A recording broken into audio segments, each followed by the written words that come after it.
Johnny Dollar. George Reed here. Georgie, how's Floyd's of England holding up this hot weather? Fine, Johnny, fine. Tell me, does the name Franklin P. Franklin mean anything to you? No, I can't say that. Oh, no, wait. You mean the World War I fighter pilot who made such a name for himself came from right here in Hartford? That's the one. Oh, sure. One of my boyhood heroes. Yeah. Frankie the Flying Fool, they called him. Yes. Big plaque over at the library about the couple of dozen enemy planes he brought down. Yes. Which was quite a record in those days. Yes, Johnny. Something of a legend, too, because he gets shot down one day, be right back in the air the next. Yes. Just didn't know when to quit. Well, he isn't still alive, is he? No. Well, I didn't think so. No, Johnny, Mr. Franklin died a few days ago. Only a few leaving days? a considerable amount of life insurance. With our company, of course. Oh, I see. Over $110,000 that's to be divided equally between his two sons, Randolph and Philip. Or, of course, the survivor. Well, what's your problem? Well, Randolph is no problem. He lives right here in Hartford. As a matter of fact, he buried his father. But we need to find Philip. If he can be found. Now, what do you mean by that? Well, suppose you come on over here to the office, and I'll tell you what I know. Sure, why not?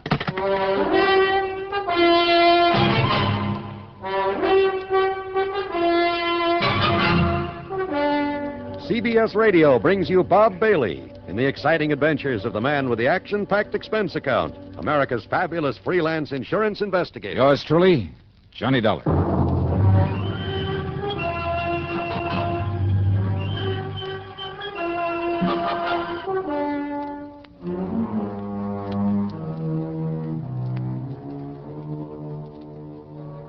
Expense account submitted by Special Investigator Johnny Dollar to Floyd's of England, North American Office, Hartford, Connecticut.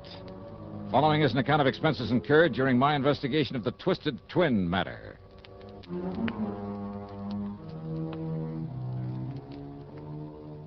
Floyd's of England hands me some pretty screwy cases, but I love them because they always put money in my pocket, sometimes plenty. So, expense account item 1, $1.10 for a taxi over to George Reed's office in the big new building on the square. Yes, Johnny, as you mentioned over the phone, Franklin was one of the wildest, most daring aviators in all of World War I. Yeah, from what I've heard and read about him, flying and fighting was a kind of obsession with him. That's exactly what it was, an obsession. It was more than that. It was a mania. Yeah. They simply couldn't keep him down. They could blast his plane out of the sky, fill him full of lead, but within a day or two, he'd be back up there fighting again. Yeah, must have been a real nut about it, huh? That's almost an understatement. So what about him, George? Well, a few days before that war ended, flying through a storm on the way back from a mission over Germany, he crashed into a mountaintop. Not from enemy fire, mind you. He'd shot down 3 Fokkers that day single-handed, but because of his own wild miscalculation. Yeah, but it didn't kill him. No, but he was badly injured. Very badly. Didn't regain consciousness for days. When he did, when they told him he'd never be allowed to fly again, well, Johnny, the man literally went out of his mind. No kidding. Well, if it hadn't been for his family's money, Franklin would probably have spent the rest of his days in a mental hospital. Kind of a shame for a man like that. Well, you must remember that even from childhood he was a pretty erratic... Well, anyway, after a few years of expensive medical and psychiatric care, he apparently recovered, both physically and mentally. Good. He was able to manage the estate his parents left him and marry and raise the 2 sons I mentioned, the twins, Randolph and Philip, now his sole heirs. Mm-hmm. What about his wife? Their mother, Grace Franklin, died when they were born. Oh, I see. Twins, you say? Yes. Identical? Absolutely identical, in appearance. What do you mean by that? Well, Johnny, they both inherited some of their father's instability. Now, you'll see what I mean when you meet them. That is, if you do meet them both. Yeah? Now, Randolph, living here in Hartford, is a salesman. He's on the road for a big machine tool manufacturer, and so far as we know, doing all right. And Philip? Well, from what little we know about him, Philip, the stupid one, well, the last we heard, he was a henchman, I guess you'd call it, of a man named Carlo Fazzetti. Fazzetti? Yes. The mobster out Yes. in Chicago? Yes. I had some mighty unpleasant dealings with Fazzetti one time. Well, have you contacted him, ask him what he knows about Phil? No. Gee, Carlo Fazzetti. Yes. Oh, that's bad medicine. I realize that. But if the company's willing to pay good money for it, I'll try to make contact with him, see if I can enlist his help for a change. So. It may not be necessary. Oh? And your important contact will be Randolph. Okay. Because according to him, Philip died about a year ago. Okay, then I'll... Oh? Yes. Well, in that case, George... But he hasn't been able to give us any proof. And that, of course, is what we must have. Proof, one way or the other. Well, Johnny? There's a fee on this one? I mean, after all, if I should end up having a tangle with Carlo Vizetti. Your usual commission on the face value of the policy. And expenses? And reasonable expenses. Okay, Georgie, here we go again.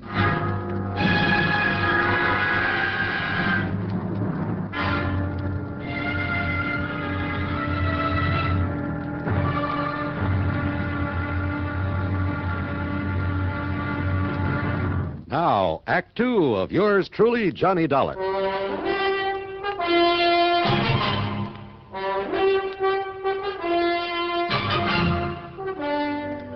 Charlie, the doorman at Randy Franklin's apartment, might better have been named Gimpy because of his mental limp. Is that Mr. Franklin? Geez, I don't know. You don't know? Well, how should I? Well, he does live here, doesn't he? Sure, part of the time. Huh? Sure, he's a traveling salesman, some tool company. Yeah, well, ring his Mister, apartment. he's out of town just as much as in. Sometimes a couple of days, sometimes a month away to five. Okay, now will you please... Man, what a life. That's what ought to get me, a job like that, traveling all around. Ring his apartment, please. You See if think he's I in... like this? This standing around this fancy dump in this hot uniform? You think it ain't hot this kind of weather? I'm sure it is. Now, please, Boy. if you'll just... When I think how I could be traveling around all over, seeing the sights, meeting a lot of good-looking dames, showing them all a big time... Charlie, will you ring Mr. Franklin's apartment and see if he's in? You think I ain't responsible enough to get as good a job as Mr. Franklin or anybody else? Huh? Ring up his apartment? That's right. I can't do it. Can't do it. What do you mean you A can't? phone got busted a couple of days ago, and I forgot to call the repairman. But like What's I was the number saying, of his apartment? 4A on the 4th floor. But like I started to Okay, say... thanks. Yeah, well, like I was saying, me, I could be... Wow. Wait.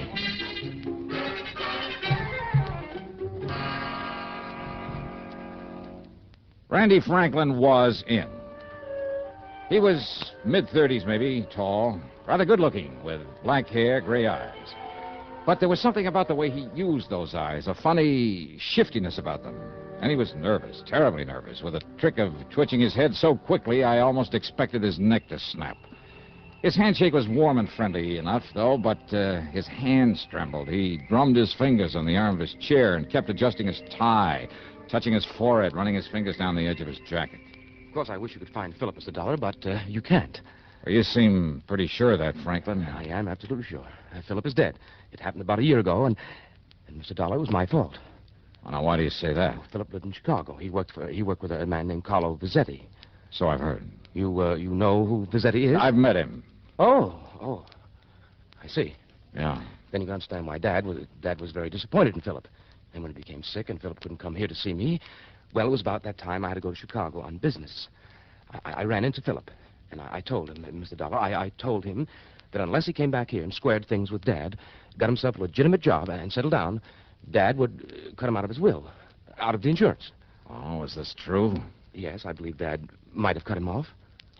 Well, now, it seems to me that would have been to your advantage. Thank you, but I prefer to get along on my own, which is why I wish you could find Philip now. But you can't. Yeah, you said that before. Of course, a share in Dad's estate, of course, I'd welcome that. But not all of it, if it meant cutting off my own brother. And you look as though you don't believe me. Well, just keep talking, Randy. The point is, the threat of losing some of the estate persuaded Philip to fly back here with me to see Dad. But then, Mr. Dollar... Yeah? Well? Mr. Dollar, Look, are you always this nervous, Randy? No, it's just when I think about what happened, and it was such a frightening, such a terrible, such a shock to me. I don't think I'll ever get over Well, it. what happened?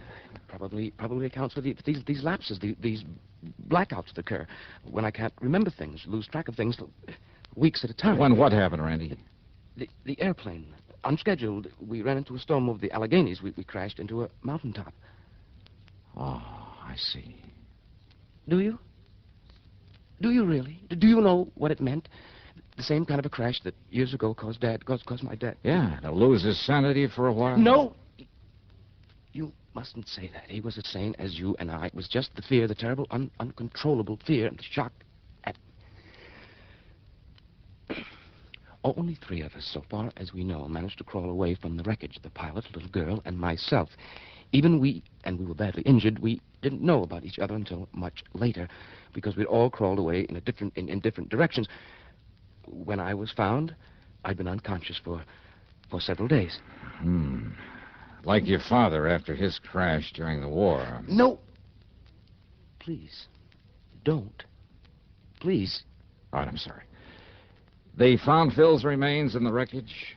The wreckage of that plane burned completely. That is why the morbid-minded men at your insurance company can never have the sort of proof they seem to want.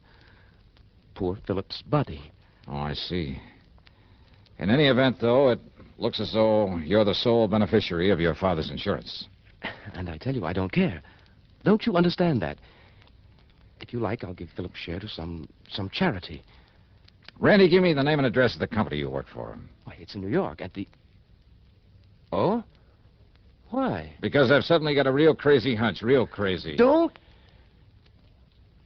use that word. Okay, then. I got myself a real wild hunch. How's that, huh? Yeah. Instead of going on back to the insurance company and telling them to pay off this policy to you, the sole survivor... Yes, Mr. Dollar. Well, Randy, I'm going to continue my search for your brother. Search? For Philip? After all, I've just finished... Are you serious, Mr. Dollar? I sure am. But I told you... Yeah, you told me. Just stick around, Randy. And now, Act 3 of yours truly, Johnny Dollar and the Twisted Twin Matter.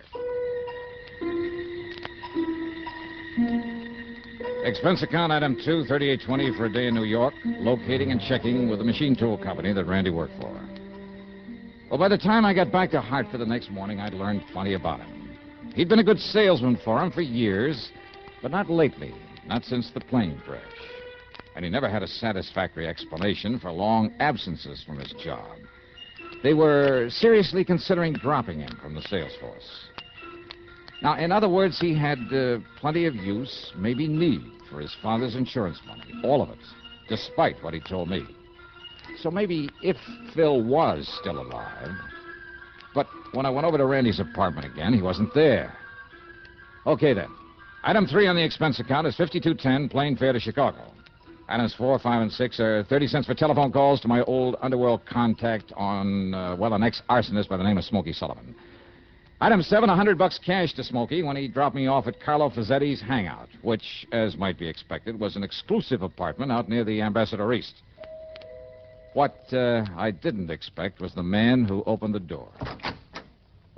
Yeah? I want to see Carlo Fazzetti. My name is Randy. Huh? So this is the answer. What are you talking about, mister? Oh, now, don't give me that, Randy. So you've been playing it both ways, huh? You ain't making no sense, Buster, so go on, get out of here, get lost. Now, just a minute there, Randy. What's this Randy stuff? My name's Phil. Phil Franklin? Oh, you know, no, get out. Just a minute, Phil. Who is it? Should I know, boss? This jerky comes in here and starts talking. Well, my dear old friend, Johnny Dollar. Huh? Old friend, Why, of course, since you can't possibly be trying to tie me in with some of your insurance trouble. For once, Fazzetti. Come in, Dollar, come in. Yeah, sure. Ah, Phil, Yeah, boss? make an extra one of them drinks for Mr. Dollar here. My old friend, Johnny Dollar. Okay, boss, whatever you say. Now, wait a minute. I want to talk... Phil. Yeah. Sit down here, Dollar. Right in here. That's Phil Franklin, huh? Yeah, dopey Phil Franklin. You sure of that? Of course I'm sure. He's been with me for years, off and on. Off and on, huh? One of my good boys once, but now, I don't know why I keep him around. See, listen, Did I Fazzetti. say keep him around? Half the time he's here doing odd jobs around the place, serving the booze, helping himself to it. Half the time I get the boys out looking for him. Sometimes he's gone 2 days, sometimes for weeks. Wait a minute. Yeah, Wait he a used to be minute. one of my good boys.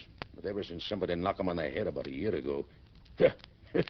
Say, he cracked up in an airplane. Oh, he did, huh? And now, what would Dopey Phil be doing aboard an airplane, huh? Here's your drinks, boss. Here.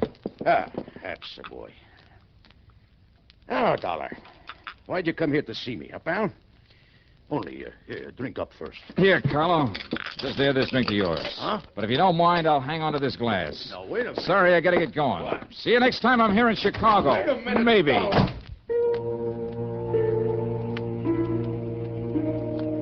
I wrapped the highball glass carefully in my handkerchief, stuffed it into my pocket, then spent item 8, $4.90 for a taxi. Item 9, another $52.10 for a plane ticket back to Hartford. Item 10, $1.50 for a cab to my apartment. Well, there I picked up my car and drove over to Randy's place. He wasn't there. Item 11, $10 to the doorman, Charlie, to keep his eyes open for once and to phone me when Randy came in. And to keep his mouth shut. Well, as I might have expected, Charlie's call didn't come until 5 days later. Item 12, $4.85 for a tank full of gas. At police headquarters, I picked up Lieutenant Tim Waverly, who spends most of his time in the lab, not in uniform. I gave him the highball glass, some instructions. Then together we drove over to Randy's apartment. And this time he was in. Yes? Oh, Mr. Dollar. Yeah, that's right. You've been away, Randy, huh? Away? Oh, why, yes, I guess I have. Yeah, I guess so. Oh, Tim Waverly, a friend of mine, Randy Franklin. Hi, Mr. Franklin. How do you do? Just where were you, Randy? Does it make any difference? Where? Well? Well, Mr. Dollar, I don't know. No, I'll bet you don't know. All right, let him see it, Tim. Sure. Mr. Franklin, have you ever seen this glass before? Here, take it. What? I said take it. Here. All right. Well, have you? No, I can't say that I have. Okay, thanks. Let me have it back. Well, of course, here. Want to take it back to the lab, Tim? The lab? No need to, Johnny. These prints are identical, all right. Mr. Dollar, what's this all about? Randy Franklin, huh? And Phil Franklin, too.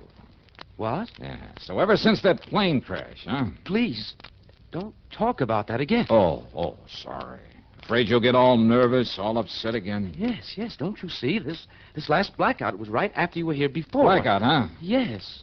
You expect me to believe you don't know where you went, where you've been ever since then? It's true, Mr. Dollar. Are you kidding? I saw you in Chicago posing as Phil. No. What do you mean, no? It's not true. It can't be Those true. identical fingerprints on this highball glass prove it. I don't know what you're talking But about. why? What kind of a racket were you trying to pull? Dollar. Did you have some crazy No. idea that maybe, No, just don't maybe... talk like that. I told you not to talk like that. Do you hear me? All right, now, you just keep your hands to yourself, No, Randy. because you're trying to upset me again, but I won't let you get out. Get out Now, of here. just a minute, Watch it, you... Johnny. I'll show you. Coming here this way. You hear me? No, you... Don't. Oh. All right, now, Randy. No. Please. Take it easy, Johnny. You hit him pretty hard. And that isn't all, Tim. Let me have your gun. My gun? Yeah, give me. No, wait a minute. Thanks. All right, now, Randy. Johnny, you're out of your mind. Am I? Stand back. No, Johnny. No, please. No. No.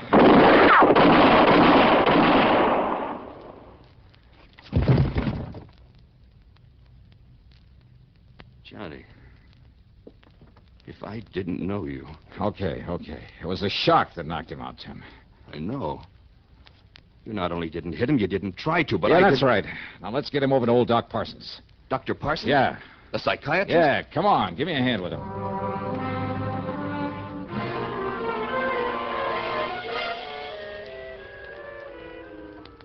Then, Doctor, it was a guilt complex that brought it all about, huh? This condition of his. Plus shock, Mr. Dollar. You see, Randolph had built up this complex as a result of his brother's death in the plane crash. Mm-hmm.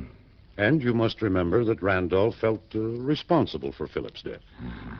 And afterward, during his blackout, he really thought that he was Phil, huh? Exactly. Of course, you were taking a big chance, Mr. Dollar. This new shock might have killed him. Oh, brother. Don't I know it, Doc? But, you know, when I suddenly realized what it was all about, Well, fortunately, it worked. His intense excitement, which ordinarily might have resulted in another one of his blackouts, sent him back into the Phil personality. Well, that excitement, plus the shock and pain when you struck him, then his overpowering fear when you stood over him, pulling that trigger, apparently trying to kill him. Well, Dollar, they were a perfect match for the pain and the terror that existed during the plane crash that made him the way he was. But now, Doctor? Well, I'm convinced that with proper care, Randolph will now be all right. Will be himself, entirely. Good. Just, don't you ever try anything like this again, young man.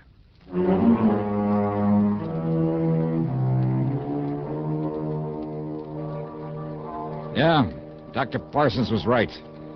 After this, I'll leave the shock treatment bit to people like him who really know what they're doing. All right, let's see now. Expense account total comes to $196.55. They'll be no fee on this one. Yours truly, Johnny Dollar.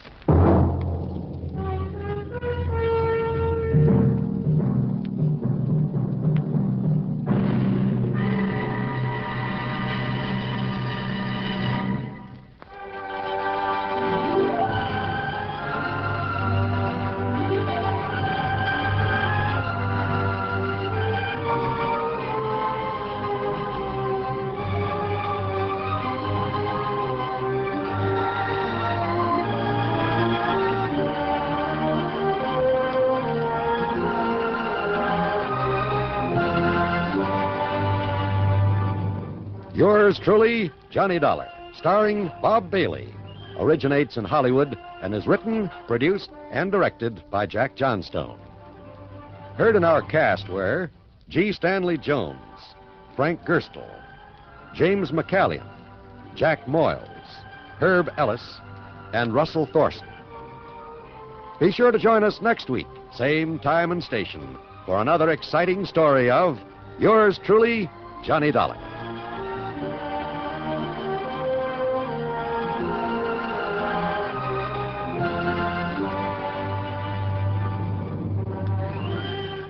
This is John Wall speaking. Johnny Dollar has come to you through the worldwide facilities of the United States Armed Forces Radio and Television Service.